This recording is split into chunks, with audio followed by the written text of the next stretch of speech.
Imagine an empire covering 11% of the planet's landmass, yet the world still refuses to call it colonialism. How is that possible? While Britain, France, and Spain were seizing territories across the oceans, this country was simply moving the fence into its neighbor's yard by land. If these lands lay across the seas, we would call it an empire without a second thought.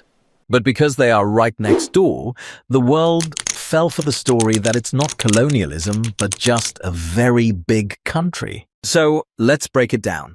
How did a classic empire learn to look like an ordinary state? And why are we still accepting this illusion? Why do we still believe this lie? Because of the geographic trap. The colonialism of maritime empires is obvious. Ships, oceans, different ethnicities. These are vast distances clearly visible on a map. Continental empires like Austria-Hungary were also obvious. A patchwork quilt. Quilt with clear seams between nations, languages, and laws. But Russia, that's seamless colonialism. Russia doesn't just conquer, it erases differences. It says, you aren't conquered, you are part of us. Any refusal to merge is declared a threat. That's why Russian colonialism doesn't look like an occupation. It looks like the natural unity of an artificially created mononation. The world watches and says, well, they're basically the same people. It's an internal matter. And that is exactly when colonialism works best. Assimilation over identity. The goal? Erase the history of the conquered people. Fast. Occupied territories are immediately swallowed into the administrative structure. Russia doesn't just capture land, it wipes it off the map and prints itself over it. Today, this has reached the point of total absurdity. Conquest by printer. Russia added 4 regions of Ukraine to its constitution that it only partially controls. It's a cynical trick, declaring someone else's space yours legally before you've even taken it physically. Their logic? It's mine because I wrote it down. It's the ultimate form of imperial arrogance. Russia and the USSR before it built a unique trap, an empire that convinced the world it was anti-empire and anti-colonies. To the outside world, Moscow built a facade as the Liberator of Africa. But what was happening inside?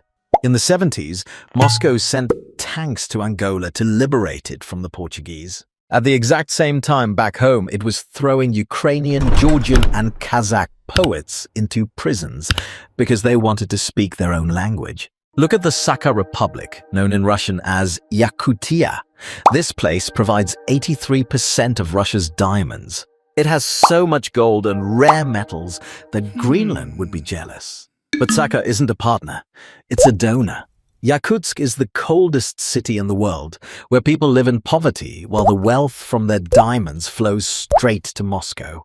It's a classic extraction of wealth from the periphery to the metropole, shamelessly disguised as the federal budget. Why did the world stay silent? Because for decades, Western academia looked at the region through Russian glasses. Slavic studies was essentially Russian studies. Voices from Ukraine, the Caucasus, or Central Asia were treated as folklore, something secondary. But there was a more cynical reason: the energy needle. For decades, Russian oil and gas fueled European prosperity. Germany got 55% of its gas from Russia, and Nord Stream became a billion-euro trap. Western industry got hooked, and asking uncomfortable questions became too expensive. The world feared chaos posed by a nuclear state, so it chose stability over chaos. And here lies the greatest paradox. While the West invested in Russia's stability, Russia used that same money to invest in the West's destabilization. Silence became more politically convenient than the truth.